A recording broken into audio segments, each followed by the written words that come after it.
And it is the worst piece of literature I have ever consumed. People in the reviews are like, why is this author low-key abusive? Like, no offense, like, his life is not all that interesting. The worst memoir I've ever read in my life. Maybe the worst piece of literature I have ever read. Okay, this one might be my most cancelable take of all time. Hello and welcome to BookTalks, where we talk about books, drama, and our bookish opinions. Today we'll be discussing and ranking and just overall discussing memoirs, celebrity memoirs, any memoirs we've read and enjoyed. For more content from us, you can find us at LiteraryLiberation around the internet, and we are currently still raising money for Code Pink. They're raising money for the citizens of Cuba that are currently facing the hardship under the U.S. Blockade embargo, so please donate to them. They do really good work.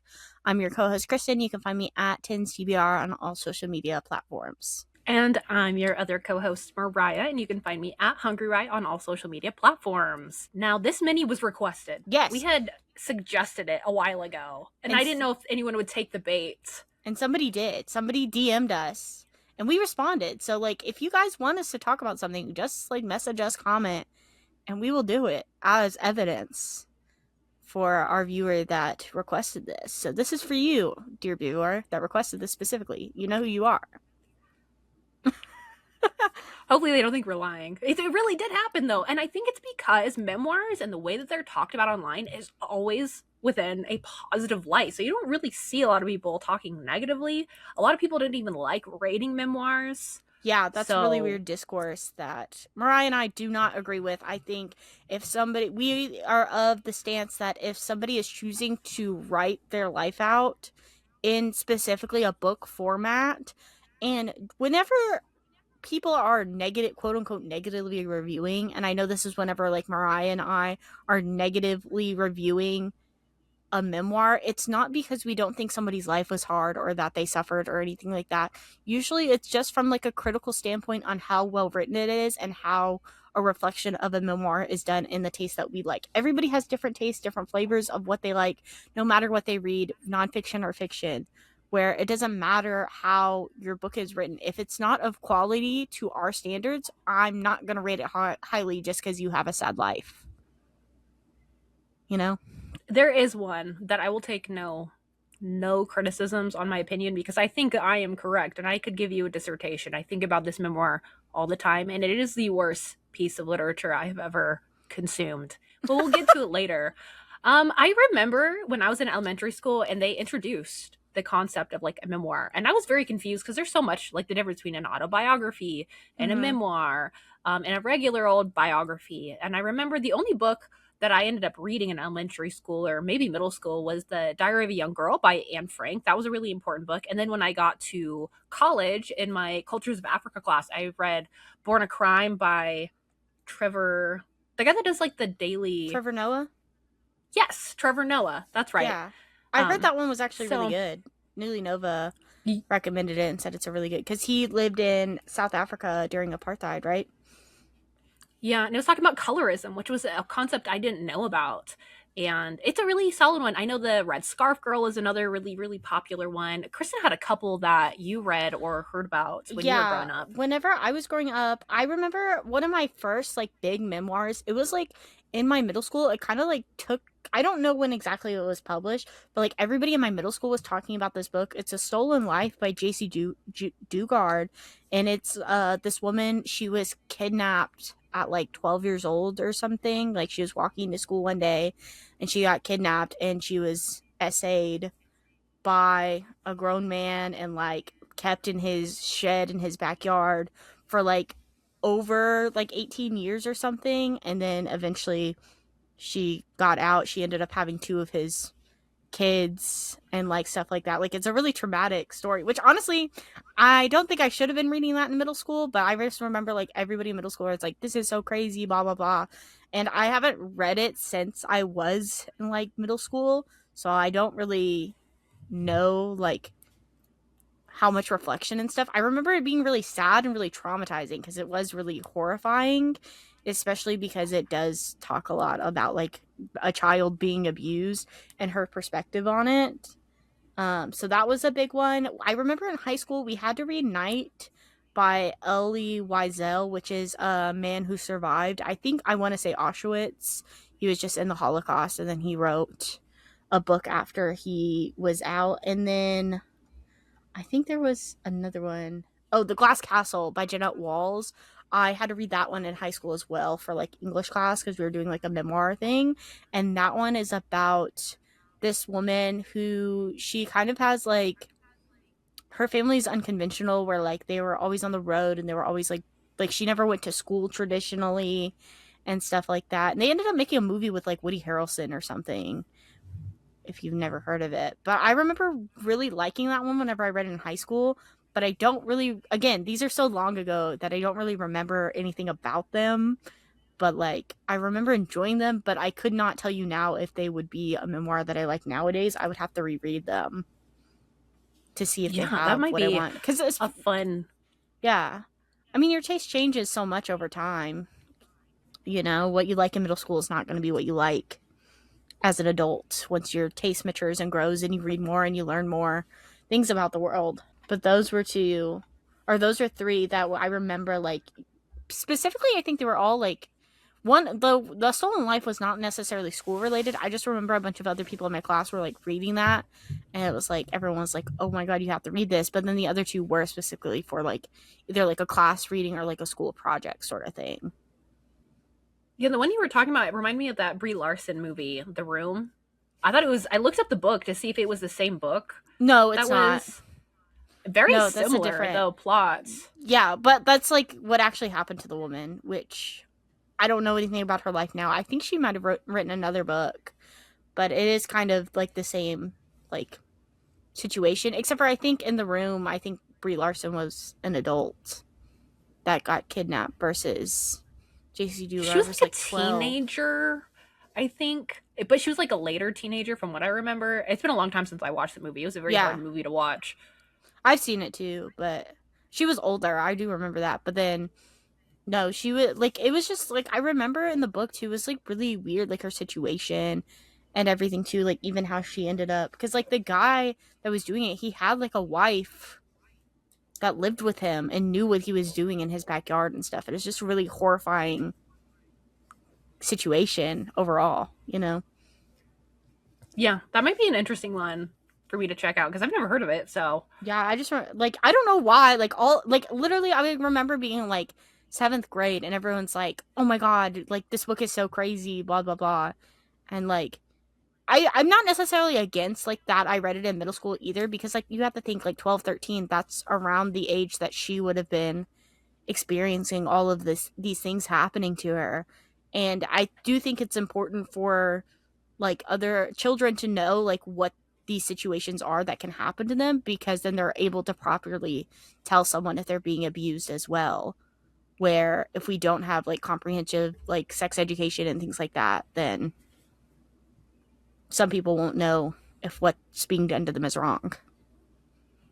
yeah, that kind of highlights the importance of the memoir genre Yeah. as people can reflect and see different people's perspectives, which in my opinion is a good little segue to kind of like get to like what's the difference between a Mm-hmm. memoir, autobiography, and biography, because I had to look this back up just to have a more concise, clear cut definition because they're very similar Mm-hmm. in style, but according to this website, which will be linked and Kristen might have it up on the screen, a memoir is a narrative written from the perspective of the author about an important part of their life. It's often conflated with autobiography, but there's important differences. An autobiography is often written from the author's perspective, but the narrative spans their entire life. So I think that's like the big difference is like a lot of memoirs are going to have just like that's going to be a Highlights. slice Yeah. of what people are going to present to you. Autobiography is going to be the whole life, and the biography is also somebody telling the life of somebody, Else. but their Yeah. whole life start to finish in a very linear fashion. And I think that's important to know. There's a lot of diversity among memoirs too, which I think there's going to be some that we're going to be more like you're going to see us naturally we've gravitated towards some that we ended up really liking. There's like confessional memoirs, which I think Educated by Tara Westover and I'm Glad My Mom Died by Jeanette McCurdy almost like they definitely have like other aspects of them, but they kind of fit into that sort of genre. There's also like the professional or profession memoir, which is like the 107 Days by Kamala Harris, public memoirs, which is like your celebrity memoir, like Open Book by Jessica Simpson. Can't think of any transformational memoirs off the top of my head, but I do know a lot of people read those.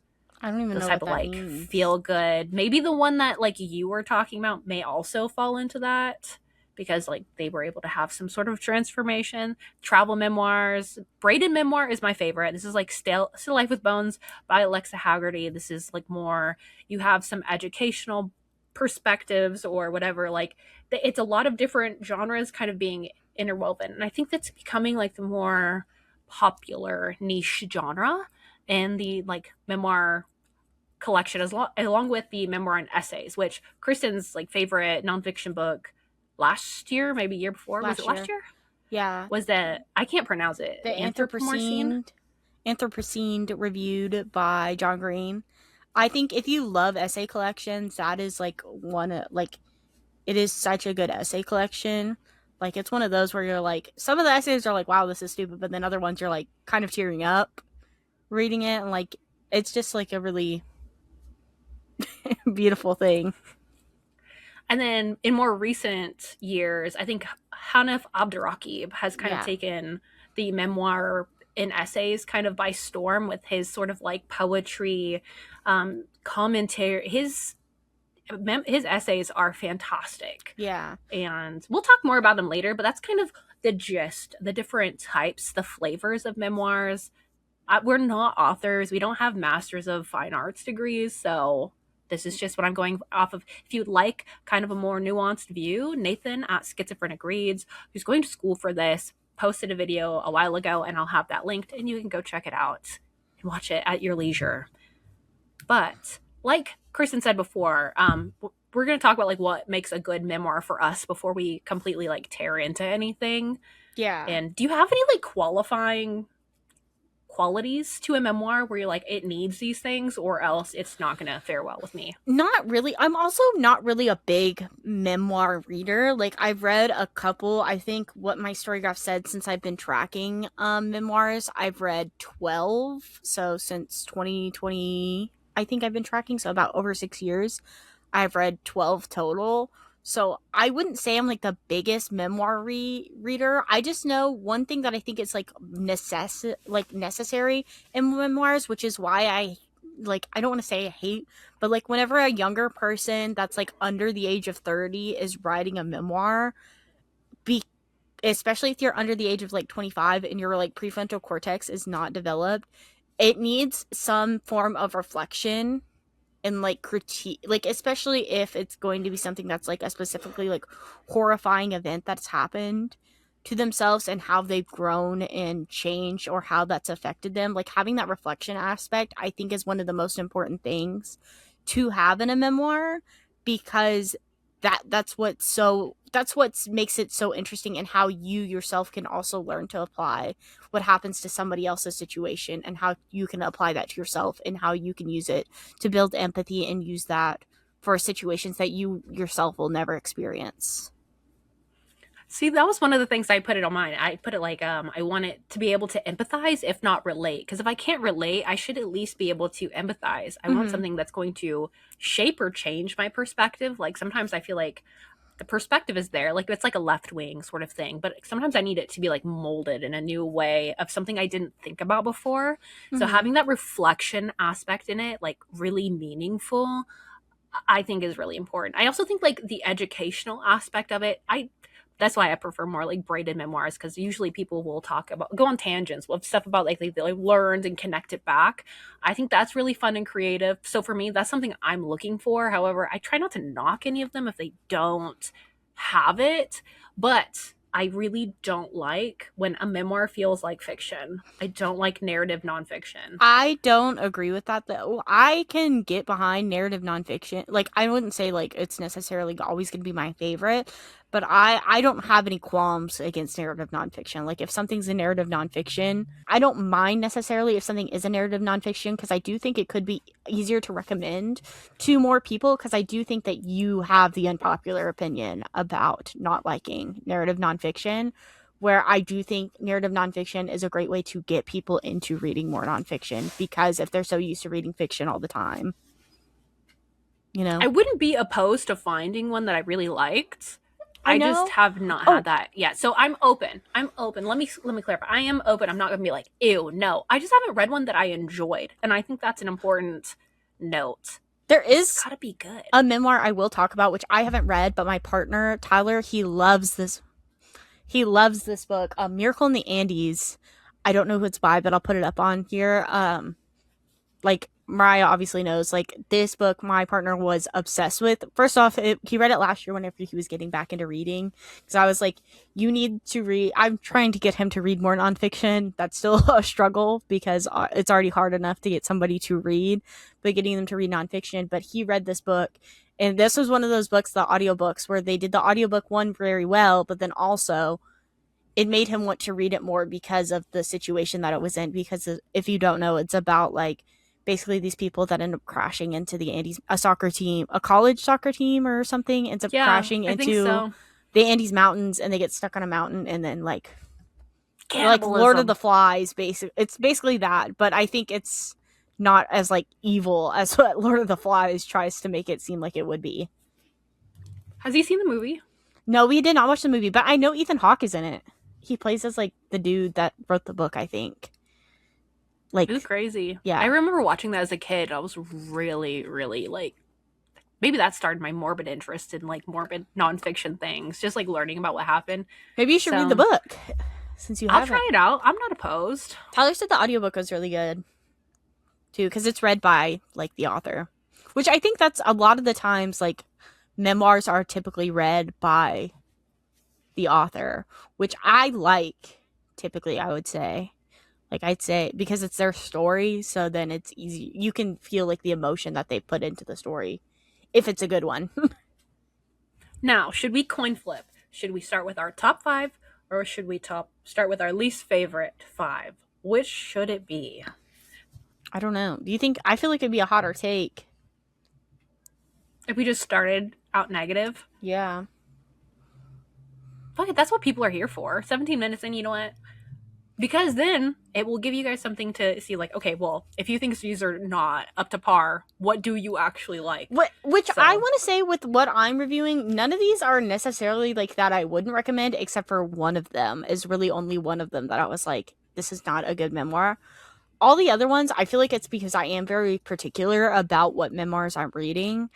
I'm not just kind of picking up like random people's memoirs. I'm kind of only picking up whether or not, like, if it's either highly recommended to me, like on social media, or if it's like a celebrity that I know. Is okay, basically that's kind of the, like where I'm at. A lot of these, my least favorite, are ended up being like 3 stars. yes, Like, they're not bad. They're objectively not bad books. They're just not for me, except for the last two, or my top two, which I'm going from the least bad to the most bad. yeah. I put 6 on mine because I've only read 12 memoirs, so I could just go through the 12 memoirs that I've tracked, anyways. So I figured I could, Oh, you okay. know. So Do it. technically, my least worst one, which I don't think this is a bad book in any way, shape, or form. I actually really enjoyed it, but I just haven't read enough memoirs to really be like critiquing it. It is Still Life with Bones by Alexa Haggerty, which again, I rated this like 4 stars, I think. So it's like, just because it's lower on my list does not mean that I didn't like it. It's just on the lower half of my list out of 12, you know? So it's like 7th, basically.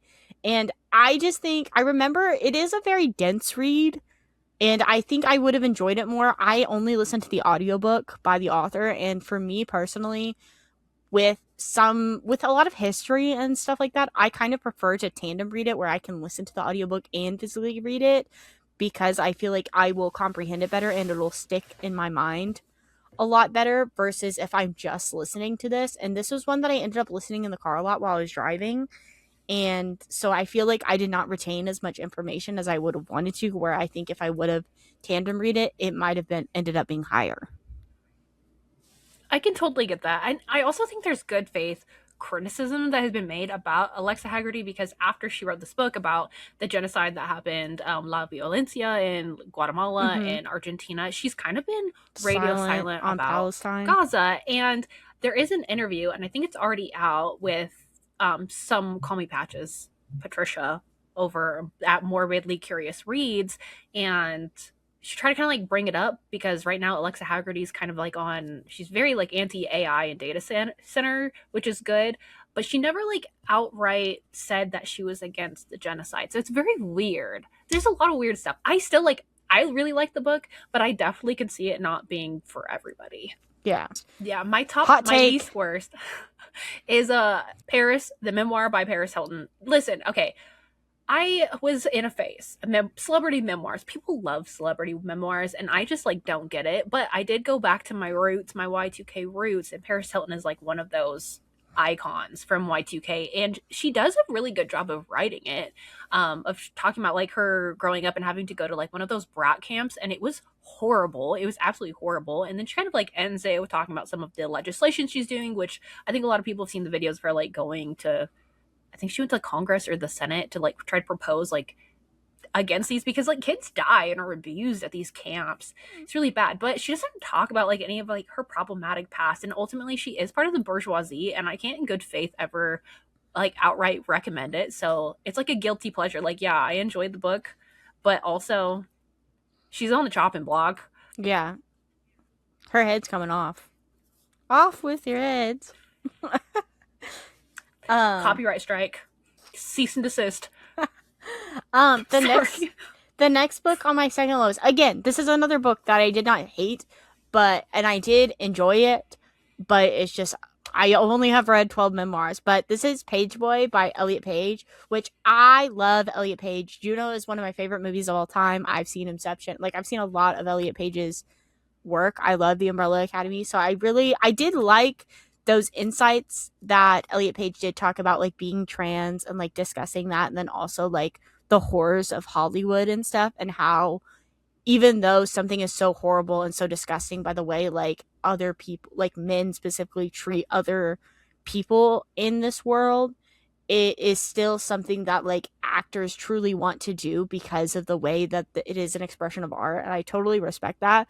But I do think there was not a lot of reflection within this book too, besides just like the gender aspect, which is great, but I just feel like there's a lot more that like I think Elliot Page like experienced that I feel like you could have gotten more like a reflection sort of aspect on it. Yeah, especially because he lived in like one of those communes, like those compound sort of like things. Oregon or whatever. There'd be a little bit more. Yeah. Yeah. That's what I remember reading it, and I was like, this is really cool. But there's like nothing really there. It was just like, it was cool. And that's it. And where I wish there could have been more to, like, these are like, again, so like my critique of this is like I enjoyed it, but I wish there was more substance. But again, this is another, like, I gave this book over 4-star rating. So it's like, it's not a bad memoir in any way, shape, or form. It's just, this is what happens whenever I guess I don't read that many memoirs. So maybe I need to start reading some more. Yeah, maybe if we do that crazy challenge, it might be part of it. Yeah, Mariah and I some memoirs in it. Talking about doing the hardest reading challenge ever you'll ever do. We might make a bingo board. I don't know.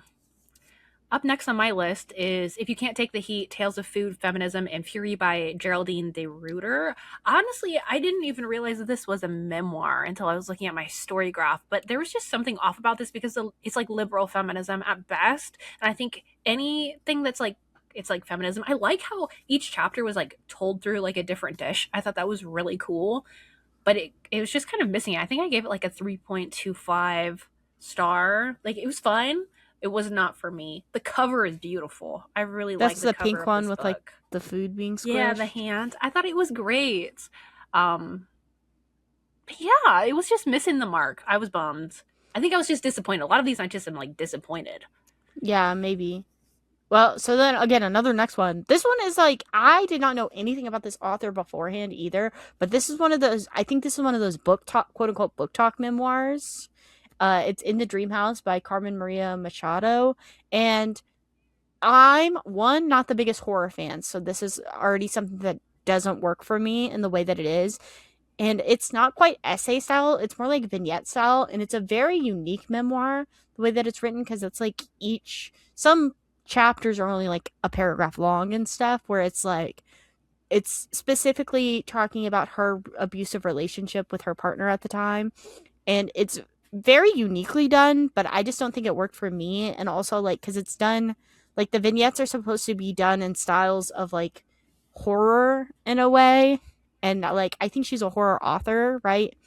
And so I Mhm. haven't read any of her horror work. And then also, like, I read this and it was a really sad, and like it does have really important conversations about how we don't really talk about a lot, like how abuse in queer spaces. Usually it's kind of only like seen as like only cis men can be abusive to people, when that's just objectively not true. Where I do think that does a good job. I just don't think like the way the message was done was for me personally and how I enjoy a memoir. But I did, like, again, I still liked it. I still gave it, I'm pretty sure I still gave this like 4 stars.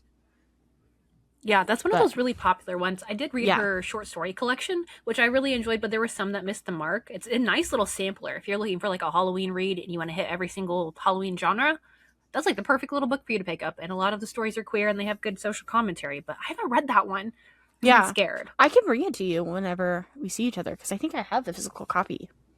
Sure, I'll take it. I gotta take back a suitcase full of books. Yeah, I know. Just from me bringing them too. I'm I have like, like 5 books ah, to bring Mariah whenever we see each other in Ohio. week in Ohio. Up next, my third is Hey Hun, Sales, Sisterhood, Supremacy, and the Other Lies Behind MLMs by Emily Lynn Paulson. I was really excited about this, but the issue is it's kind of narrative, but also there's no real engagement with like the material conditions that lead women into joining multi-level marketing schemes, because it's very much about her and her experience and how she climbed to the top and her relationships with people. And I just felt like it was such a missed opportunity to really discuss the nuances of the multi-level marketing and period pyramid schemes that are present in the United States. If you are looking for an alternative, though, I do think Little Bosses Everywhere is the book for you, because it's not a memoir, but it gives what I was missing in this. Like if those two were Or do merged, you I think think it even would have been like a cultish? really powerhouse. Cultish has like a little bit because there is like a chapter on MLMs, but it just needed something more because it was just so fixated on how she became like this top representation or this top representative of whatever like she doesn't say Yeah. what company. It's probably one of those, like, I think people figured out it was like one of those natural. Oh, like the It's supplement just sort of everyone things? loves it though. It has a pretty good rating, and I was just not one of those people. I think I gave it a flat 3-star rating. It's like it was missing something. Yeah. This And was another like white liberal feminism. yeah. That's what Mariah reads, apparently. The next memoir that I read, again, there's another one. I wouldn't say I hated this. It was just, like, fine for what it was. It's Into Thin Air by John Krakauer, which, if you guys... It's about this guy who he is a journalist. I don't know if he still writes. I don't know. But he wrote, like, another book before, which I've read that other book, too. But I wouldn't classify that one as a memoir because it's more, like, about one specific guy that he's following. That's more of, like, a biography. So I didn't add it to this, guys, because that's not a memoir. But this is more of his type of memoir because it talks about whenever he did a specific climb on Mount Everest, and it ended up being like one of the most deadliest climbs. Like half of his group ended up dying on the mountain because they basically went to go climb Mount Everest, and then a storm that was not expected to come in ended up coming in, and then obviously ended up being very tragic. And like this book, for somebody, I did not know anything about like Mount Everest or anything. Like I've never like watched anything about it, or I just knew it was like the tallest mountain in the world and people climb it sometimes. But he does discuss like how a lot of the times it's only wealthy people doing it. And then also it does like talk a little bit about like the Sherpas, which are like the people that live around Mount Everest, and that they're not quite forced, but they are obviously like coerced into being like the carriers of all of these rich people's heavy packings and like all of that stuff, and like their tour guides, because it is like the most well-paying job in that area because that area is so poor. But the reason why that is because it's such a dangerous job and so many people die every year to climb Mount Everest. And I think this one was really, it's great for like a beginner. I feel like it was missing more to talk about like the Sherpa exploitation specifically. And I think if it had that, it would be really good. But I do think if you don't know anything about Mount Everest, it's a good basis on why it's kind of even horrific to even like think about climbing it, even if you are like a big mountain climber or whatever. Because like, Sure shit ain't nothing I ain't gonna do, you know. Like, I yeah, don't want to. I had never understood as a kid because there's a lot of that's what you do in Oregon. You go hiking. People are always hiking and like doing different summits around here. But doing Everest, I just like never understood like why would you want to do that? Also, I was like, how did you afford it? Because I still think about like how people do the Pacific Crest Trail. They go from Mexico to Canada it's rich for like it's people. like 6 months, and I was like, how do you afford that and not work? And I was like, oh, they have money. Yeah, it's literally like rich people that are just trying to like be like, look, I did something, sort of thing. And it's, and like, because that's one thing, like John Krakauer, he is like a working class man because he's a journalist. And the only reason why he was able to do this trip because whatever magazine he was writing the article for was like, oh, we'll pay for this for him to do it. But, and then he like, he's really regretful of it too. He's like, I wrote this so that nobody else will climb this mountain again. Like, I wish I never had done this. This is like how he views it too. Just because of how dramatic it is and how dangerous it is. It is a really good read. Like, it is really, which I don't think I think this is one of the like memoirs too. I don't think he read the audiobook. Because I did listen to it on audiobook form. Huh. My second to last one that I think is not, I really did not like this. I was texting Kristen as I was reading this book. Is Entwined Essays on Polyamory and Creating Home by Alex Alberto. And I think this was one of my like Pride Month reads last summer. Yeah, I remember it was during the summer. Ago. It felt like it brings me right back. Here's the thing. I was really excited to learn more about like polyamorous lifestyles. I think that's really interesting because it's not something that I experienced, but I was trying to find something different. And the issue is I don't like the author. Like this book made me not like them and how they did things because sometimes like the dynamics were really weird with some of the people that they ended up being in relationships with. Reviews and they're like people in the reviews are like, why is this author low-key abusive? It was really, really strange. And that is not for me. I didn't like it. This is very much one of those ones I think it's gonna be, maybe if you really like it, you might really like it, but for me, I really did not like it. This is one I think I rated below a 3-star rating. I think I gave it like 2.75 because I felt bad because there really isn't that many reviews for this book either. But I'm gonna be honest, I did not like it. And I would like a better book on polyamory. So if y'all have any recs. I get you have to show the good, the bad, and the ugly, but this one just, I don't know. It was really, really weird. And I can't even pinpoint precisely what frustrated me the most. I don't know. I haven't read it. I just remember you telling me about like some stuff and it was just like, oh. I wouldn't make you read that. Yeah, and you make me read some shit. Better one. And my second to last one is, okay, so if you know anything about me, and I think, I don't know, was it our last, whatever our last reading wrap up was at the time of filming this, I want to say maybe our May reading wrap up, I was talking about a band that I very much enjoy called Fall Out Boy, small little band, maybe you've heard of it, but the guitarist from Fall Out Boy wrote a memoir called None of This Rocks by Joe Troman, and I read that, and this is one of like, it's so niche to me, too, that I feel like the only people that will like it are people that really care about Fall Out Boy, where I don't think it's a good blanket recommendation for anybody. But I mean, like, I liked it, but because I have such an interest in Fall Out Boy, not because I think the author necessarily did like a great job at like no offense, like his life is not all that interesting in a way that like like, you know, like, see, not everyone needs to write a memoir is what you're saying. Yeah, which I mean, like, I mean, it's great for me because I was really interested in learning about like the history of Fall Out Boy and the founding of Fall Out Boy because like I was obviously 5 or 6 years old whenever they came out with like their first full length album. So like I'm not super invested in like the history, or I wasn't super like knowledgeable in the history. I mean, I was listening to them whenever they were on the radio, but no, I was not at their back in the like garage punk band shows in Chicago whenever I lived in southern Georgia. Sorry, call me a fake fan if you want. But like, I was also a toddler.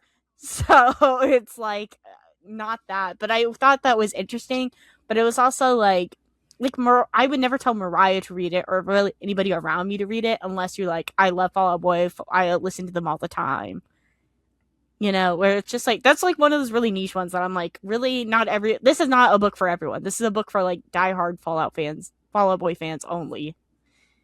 Okay, I can see that. It's not something I would read. No, and I don't think you should read it because it's not like it'd be different if it was like John Green. Like I think even if you're not a fan of John Green, you could still like his memoir. But like unless you're a fan of Fall Out Boy, you will not like this memoir. You know? Well, that's good to know. Now, here's my hottest take. I don't even think this should be a hot take. Because if you've been here, you know the worst memoir I've ever read in my life. Maybe the worst piece of literature I have ever Lead. And that's what it makes me felt like. I lead poisoning. I was consuming lead. I was drinking crude oil while I was reading the War Criminal Special, that is 107 Days by Kamala Harris. It's the biggest copium I've ever read. Like, she tries to make it seem like I just needed more time to win, but they had $1 billion. It was the most money that any candidate has ever been able to raise, and they still lost. But she wouldn't have Pete Buttigieg as her running partner because he was too controversial, because he was a gay man. That's why. That was why. That's why she picked Tim Waltz. I don't know. Because you're like, he's just like a white cis man, so he's the safer option. He didn't even help you, did he? It would have been better. If Pete Buttigieg ran with you? Literally, no. It was really fucking stupid. And the fact that I knew it when I was reading it. I was like, she wrote this so that she could run again. And do you think she actually wrote it, or do you think it's like a ghostwriter scenario? I mean, she read the audiobook, so it was like... Well, just because she read the audiobook doesn't mean she wrote it. I love, like, when she blamed third-party voters, too, and she's like, you guys just want the other side to win, but then she's talking about reaching across the aisle and talking to Republicans and meeting them where they're at. I was like, yeah, that's because you are a Republican. Anyways, don't ever read that. It's a waste of paper. I think it's crazy to blame, like, third-party voters, where even if every third-party voter voted for her, she still would have lost in every state. Don't tell that to the liberals. Like, let's do some simple math. Let's go back to basic arithmetic. I know that's hard for you guys, but let's use our brains. Use your brain. Use your brain. That was hard. That book made me like, ugh. I get like the chills, the willies every time I think about it. And I want to read the Barack Obama one just to read see the Michelle Obama one too. Becoming Michelle or whatever. I think it's just called Becoming. I don't know. It was really hard. That was a hard read. I don't know if I want to do that again. Okay, this one might be my most cancelable take of all time. I might get canceled for this one, guys, and I'm sorry. And I talked about this one because I did read it earlier this year. If you watched our reading wrap-ups. Oh my god, it's on the list. Yes, the worst memoir I have read, and it's called The House of My Mother by Sherry Frankie. Which, if anybody knows it, which, first of all, I want to say this won the Goodreads Choice Award last year. I was going to say it was on the Goodreads Choice Award. It won the Memoir Goodreads Choice Awards. That's the only reason why I was reading it, by the way. I was not reading it because I didn't know anything about 8 Passengers. I don't keep up with mommy vloggers, family vloggers. Like, that's not me. I've never been a big, like, vlog person unless it's, like, a YouTuber I really care about. Then that's the only time I watch. Like, I am a YouTube connoisseur. I will tell you that right now. Like, I've been in the trenches of YouTube. You don't even want to know where I've been. Like, I've been there. Like, I was there. And I think Sherry Frankie, her life is very tragic. It is very sad. Obviously, I could relate to her a lot in the way that obviously, I don't think her mom was physically abusive to her specifically, but it is a lot of verbal abuse and obviously exploiting her and her family, her siblings for her own monetary gain in a lot of ways. Like, she was abused, and I'm not dissing that. Like, that is very sad. That is very sad, tragic. I do not support that. I do not condone that in any way. Unfortunately, this is my problem, which Mariah and I, we've kind of been on a Mormonism streak this year, talking a lot about Mormons, and Sherry Frankie is a Mormon, and I'm sure the Mormons are nice guys sometimes, but also they didn't allow black people in their church until the 90s, and they kind of had some really patriarchal views still to this day, not even like in the past. It's still going on now. So I think this book could have been a lot stronger if there was a lot more critique of like the patriarchy, because like her mother is obviously growing up in a Mormon like family in a Mormon society. I haven't done it, but from what I've seen of like people that leave the church and stuff, it is very traumatic. Like Mormonism is like very traumatic to these people.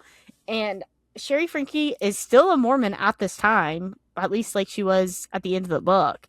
She just left like the specific church that didn't help her.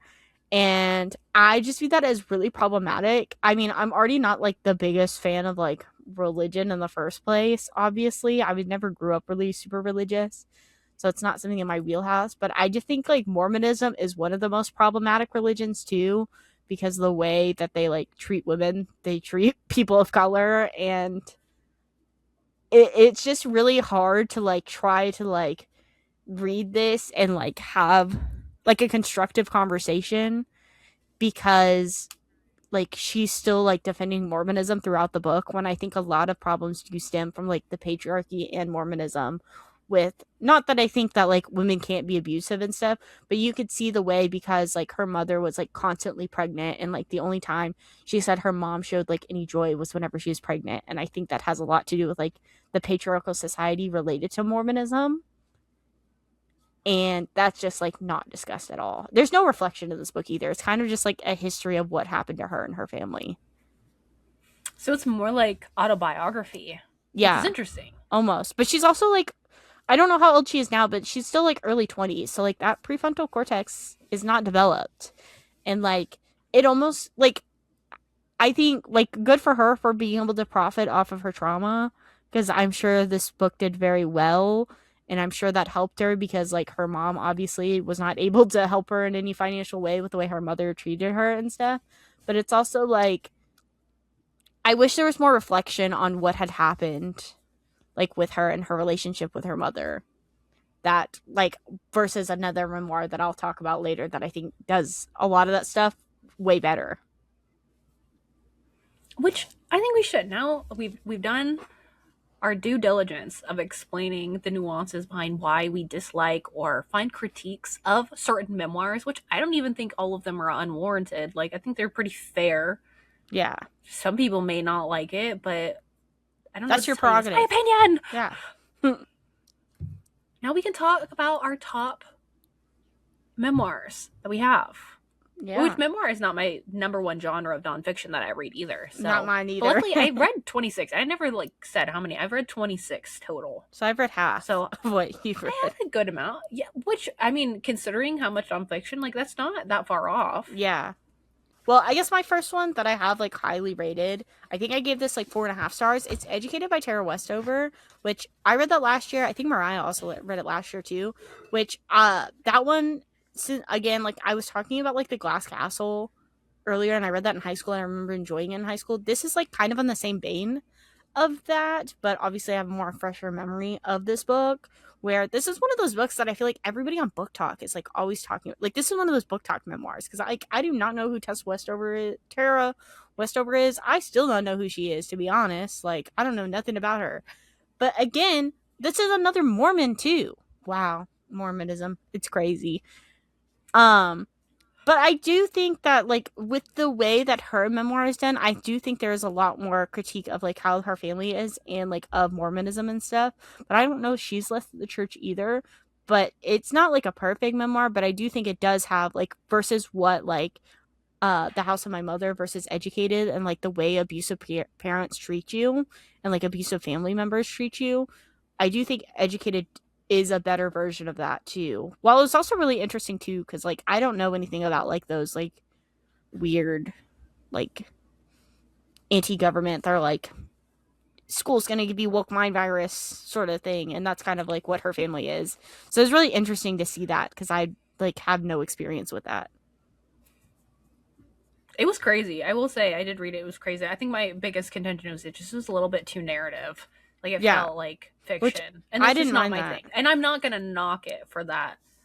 But there's a lot of weird I still don't know who she is either.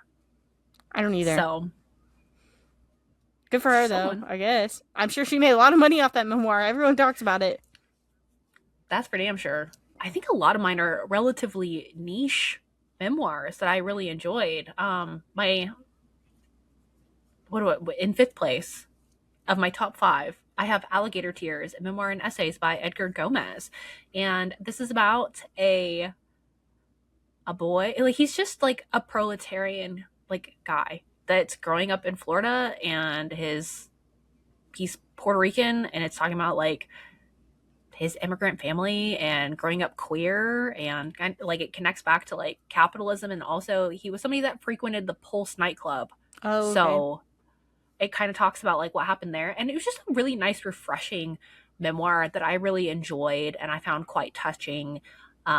It's just from a different perspective, a different I don't know a lot about Florida, but or Puerto Rico, so I thought that was really cool. Like there's just a lot of little elements added in, and I thought it was very personal, especially like some of his earlier relationships, like how they developed, and how it affected him like coming out.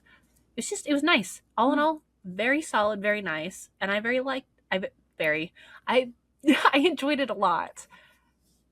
Okay. And then one of my next memoirs that I very much enjoyed, I just read last month. One Day Everyone Will Have Always Been Against This by Omar El Akkad. Okay. Not sure how to pronounce that. You can totally correct me if I'm wrong.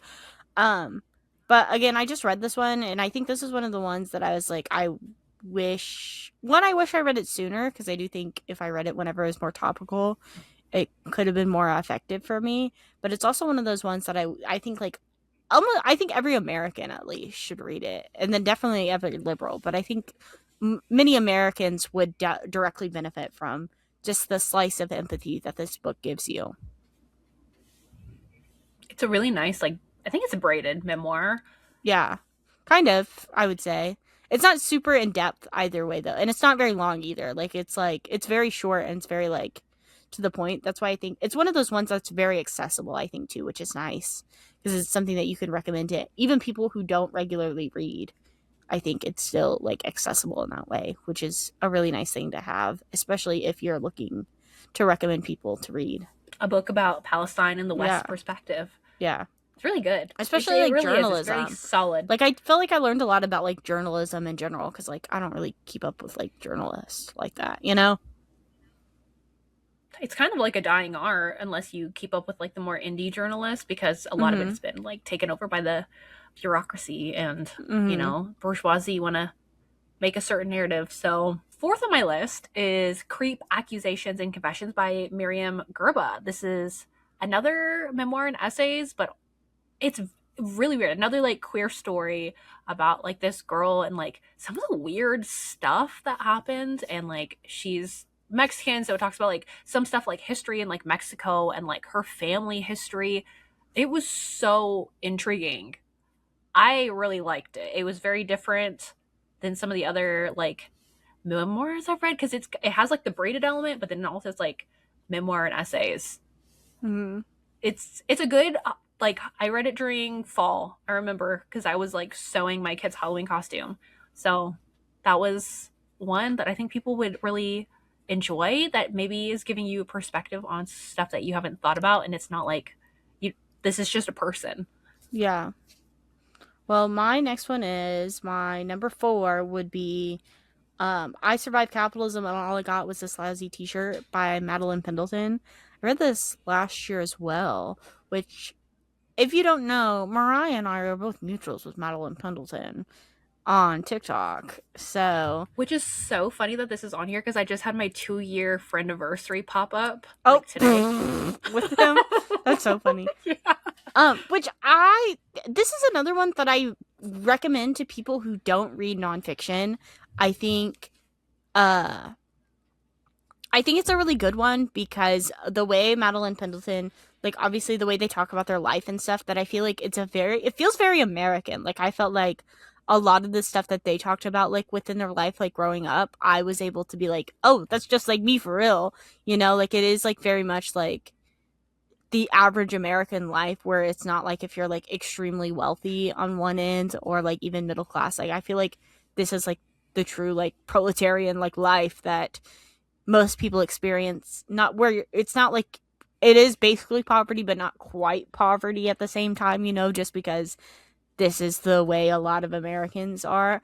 And I think it's really interesting too. I do like the helpful hints and like parts that Madeline puts into the book that are like how to buy a house, how to do like certain things, how to become debt free and things like that, that are a lot of things that like as Americans you kind of are just like told to basically just like be in debt your whole life sort of things, and you're never really taught how to combat that, where I do think this has some really great like real world applications that you can take and use for yourself to be able to thrive in our capitalist society. And I think like the Yeah. narrative part is done really well as well. It very much sounds like her, and if you've watched a lot of her content, this is Yeah. something I've also read. It's very much like her older videos, or their Yeah. They use any Madeline uses they pronoun. them I think they use any any, but pronouns. correct me if I'm wrong. I've heard several. I'm sorry, don't cancel me. Um, but their content overall, like it very much is Yeah. like a more nuanced and ironed out and professional version of all of the videos that basically made Madeline famous. Yeah. That's kind of what it felt like to me. It is because like they narrate it too, so like the audiobook like feels just like a really long TikTok.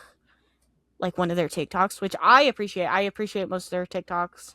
Not saying that I agree with them on everything, guys, by the way. Like Mariah and I, like that's the thing. Whenever you come across people online, you're not going to 100% agree with them.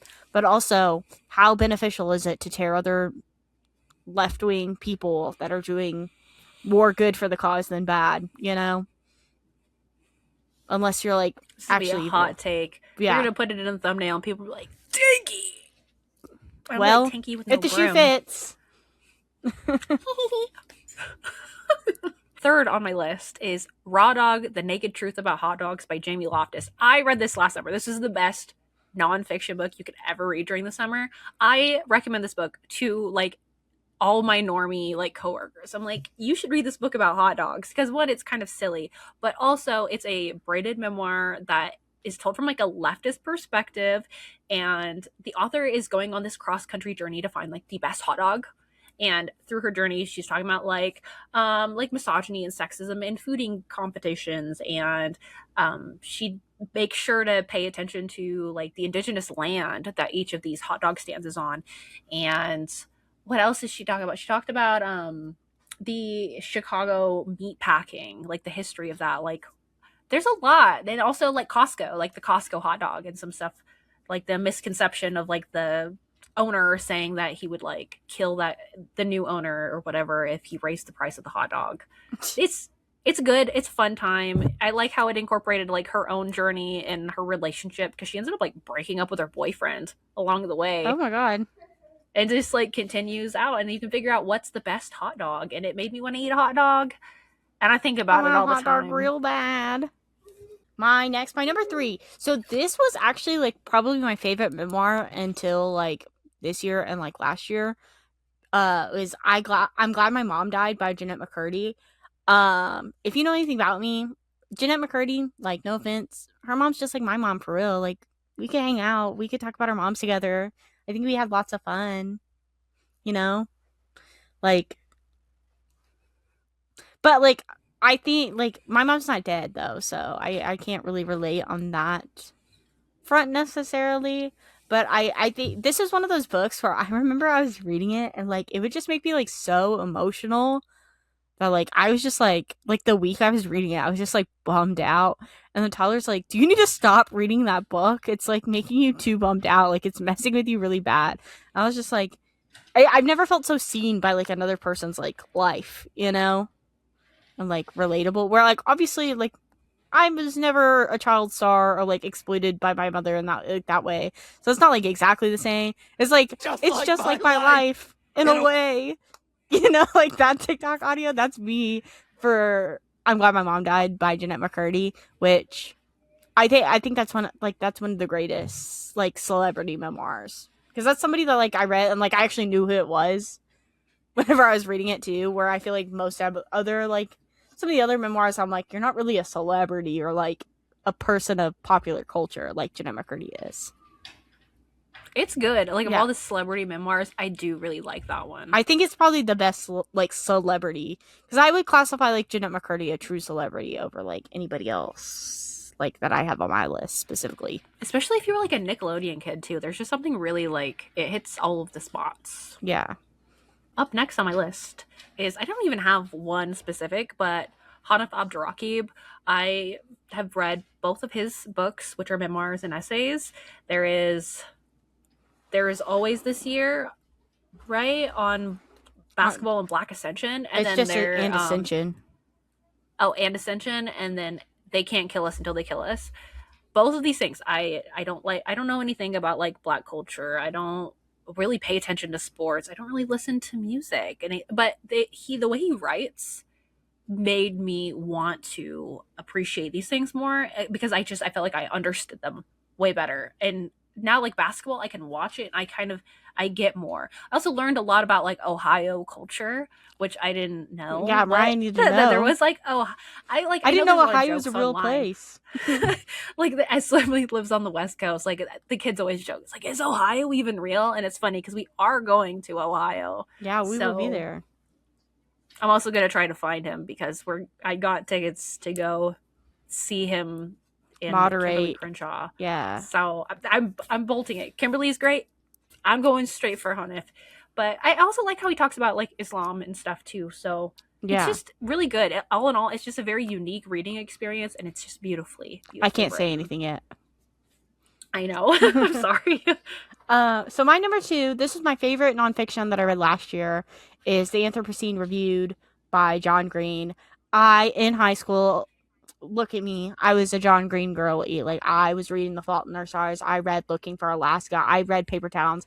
I read An Abundance of Catherines. Like, I was there in the trenches for John Green. I love John Green's books, which I even read, like, I read Turtles All the Way Down, like, pretty recently, like, a couple years ago. And I've read both of John Green's nonfiction, too, like, recently. And I think it, like, I don't know if it's also, like, me just maturing as well, but I do think his, like, nonfiction is better than his fiction. But The Anthropocene Reviewed, I just love, like, there's so many essays that I want to go back and just read, that, like, I was listening to this, like, in the car on my drive. Like, I'd start, like, tearing up, like, in the car while I was listening to this, because I was just, like, it's just, like, one of those books that, like, I am, like, a Hope Core, like, stan. Like, no matter how, like, emo and depressing I am, I just love, like, Hope Core, and, like, just, like, whenever people show their love for, like, the human condition and, like, the human race, and, like, how great people can be and, like, the world can be. This is, like, this book, and it's really touching. It's really heartfelt. I think some of the essays are, like, really stupid. Like, one's about, like, the Hall of Presidents in Florida at the, like, the Disneyland thing, or Disney World. And that one's, like, really dumb, like, about AC. But then there's also, like, some really great ones that are, like, talking about, like, the gringo trees and just, like, the great things that are, especially, like, John Green lives in Indianapolis, which I don't live in Indiana, but I live, like, right there. And, like, no offense, like, Indianapolis, it may be a bigger city, but, like, it's kind of the same, like, living in Kentucky and living in Indiana. It's not all that different. So it is really nice to just, like, see those things in a book. And I just think it's really well done. It's really thought-provoking. It's really heartfelt. It's so good. Maybe if there is one John Green book I read, maybe it'll be that one, because I've never read any Nathan John really Green liked books. it too. I have high hopes. I think, like, it's like, this is the thing with essay collections, though. I think too, what can be hard about them is that some essays can be really good, and some of their essays you're just like, who cares? Not as strong. Yeah. Well, because especially the way that this one is, because it really is just like, there's no overarching topic, really. It's all, like, completely random. You know? That's fun. Yeah. I like that, though. Yeah. I mean, I think you'd like it, and I think John Green does a really great narration. Last on my list, it would be a disservice to you all if I didn't have this at the top. And I do actually, like, really, really like this. It's Revolutionary Suicide by Huey P. Newton. I don't think you can go wrong learning about the Black Panther Party. And I think the way that this is done and written, like, Huey is a really great author. So, like, the first little bit is his essay on what exactly revolutionary suicide is and what it means. And then the rest is just like his life, like growing up and how like impoverished him and his family were, and then just like his bouts with like the police, his development of his political ideology. It's just very it's a revolutionary novel. Like he does a really good job, and it just really sets the standard high for what like movements can be and how like communities can come together. And it's just good. It's really fucking good. Huey, I'm always a stan. I love Black Panther Party. So true. Go read it. You won't go wrong. Like it's just Isn't it such really important long? history. I thought it was like super long. No, I don't think. I mean, maybe. It's on my shelf somewhere. I think it's hiding. I think it's like maybe 350 pages. Oh, It's not I don't know terribly why. long. I thought it was like one of those really long ones. The Che one. The Che one's really long. Have you read that one? No, it's sitting on my shelf. I'm scared. I It's like have a 40 the, hour audiobook. I have the graphic novel format of the Che Guevara one. But is that technically an autobiography? Or is it a biography rather than... I think, it was written by John Lee. I think it's just a So it's a biography biography. because he got killed. So, Yeah. Well, that's what I was saying. Okay, and then my number one memoir is They Can't Kill Us Until They Kill Us by Hanif... how do you say it? Abdurraqib. Abdurraqib. And I obviously read this because Mariah recommended it because there was, first off, it was a chapter about Fall Out Boy. And that is, again, another chapter where I was listening to it and I was like tearing up listening to it. I knew you would love it. But I mean, I also am like a big music person too. So a lot of the music, like even whenever he was like talking about like I like Carly Rae Jepsen and like a lot of the music, My Chemical Romance and stuff, like I have a similar music taste in some aspects. So I was able to, I think, relate to it more than Mariah was even. And so I thought it was a really well done memoir essay. But also not only like learning about like, I get to learn so much about like rap music and stuff because I'm not like I don't listen to a lot of like rap and stuff. So like getting those perspectives and like learning about like the historical significance of like even rap music and like the 90s and stuff and like the early 2000s, because that's also like a time I was not really alive for either. And so I didn't really get to see like the cultural impacts of it, but like getting it through like this way is so accessible for one, and then it's also like so well written. And so like this is another one of those reads that I feel like whenever he's like talking about like his mother and stuff, like those are like they're really heartfelt and stuff. So they just like they bum you out, but it's like a good kind of bum you out, you know? He's such a good writer. It's really poetic too. Like if this is like that made me fall in love and like want to like read more poetry because I was like, if this is like what it can be, like I will read whatever. And I haven't found anything that's quite like it. It's so unique. It's very uniquely him. Yeah, it's really good. Then I also ended up buying his other book because of Mariah's recommendation, so I'll have to read this at some point as well. Do you want to talk about some on our TBR? Yeah, I mean, if anyone has any suggestions for what we have on our TBR, we can just name a couple if you want, just because this is getting kind of long, and I know we're not like big ones. I don't have all that many, but I found some that I thought were really interesting. They're on my TBR as of like this year that I remember. I really want to read Stone Butch Blues by Leslie Feinberg. I did not know that it's like about it, which it was like not clear on like her gender, whether she was transitioning, but it was like she was a butch lesbian communist during the McCarthy era. Oh, okay, that's cool. I had no idea, so she was really into it. So I thought that would be a really fun one to read, and that would be a good Pride Month read. If I wasn't reading so much stuff for Ohio, I would be reading this one right now. Yeah, and I mean that's the great thing. Like Mariah and I recommend reading queer books all year long, not just Pride Month either, guys. Like we are reading queer books all year long, believe it or not. One of my like number one like books that I've had it on my TBR forever, and I even own the physical copy. Crying in H Mart by Michelle Zauner, which she's the lead singer of Japanese Breakfast, which I don't listen to Japanese Breakfast, but maybe I should. I don't really know anything. I just know from what people have said, it's kind of like I'm Glad My Mom Died, where it's a lot to dealing with like mommy issues and stuff. So I just felt like that's one that I'm like, I'm gonna be crying in the H Mart reading this because I think like everyone like bawls their eyes out reading this, and I love a good cry. I've heard a lot of really good things about it. People love Yeah, it. it's one of those ones that's like really popular. What else did I have? There's this book called The Dry Season: A Memoir of Pleasure in a Year Without Sex by I Melissa Febos. I think I want to say Bridget read that and talked about And it. it sounded so interesting because it's about like this woman who has like Yeah, a it doesn't. relationship and it doesn't pan, and she's like, I'm gonna figure out who I am and just be celibate for Yeah, the time being. yeah. And I thought that was a really interesting concept to tell a memoir through. Yeah. Oh, I don't know what this is technically. I didn't write it down, but I don't know what this technically considered a memoir. Poet Square. Don't know who it's by. Sorry. The book will be up on the screen if you But the are cats? watching. Yes. Where I don't know if it's technically considered a memoir. I want to say it is, but it's about like this woman that ends up buying a house, and then there's like 30 feral cats that live in the house, and so then she like tells some type of story like through the cat. And if I'm a big cat person, obviously, so like I think that would be one that I would like really eat up to. And I've heard it's really, really I good. think you'd like it.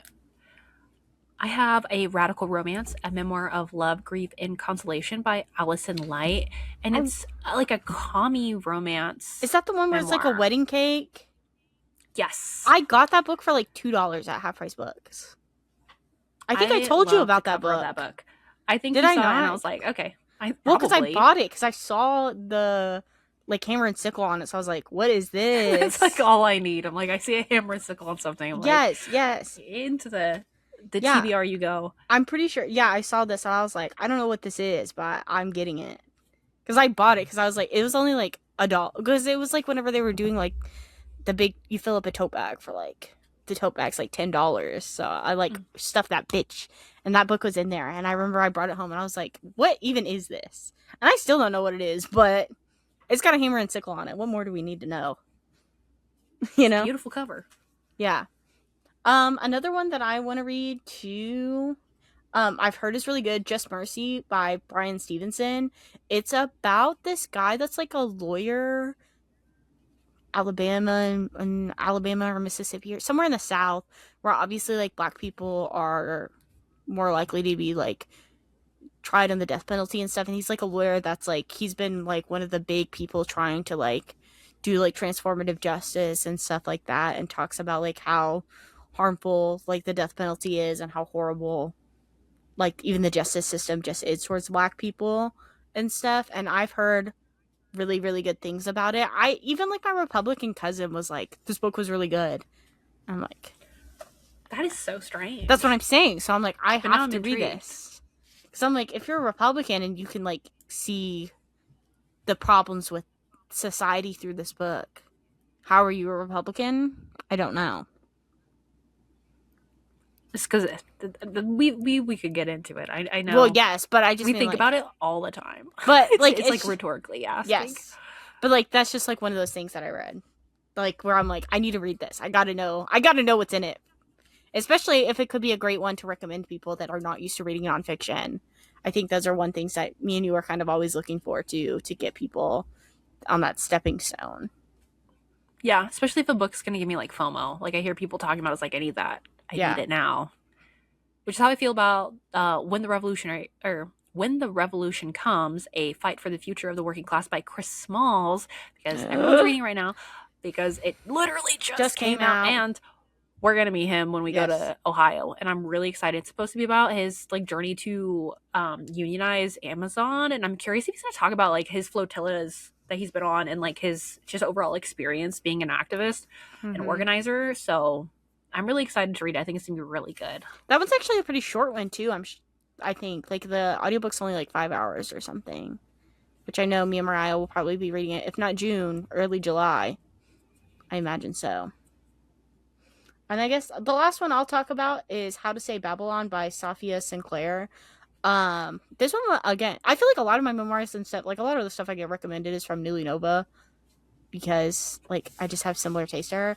But she read this. I remember she talked about, it's kind of similar to like Educated, but it's about a woman. I want to say she lives in, again, the thing that's really hard about these is because we try not to read too much about like books before we start reading them.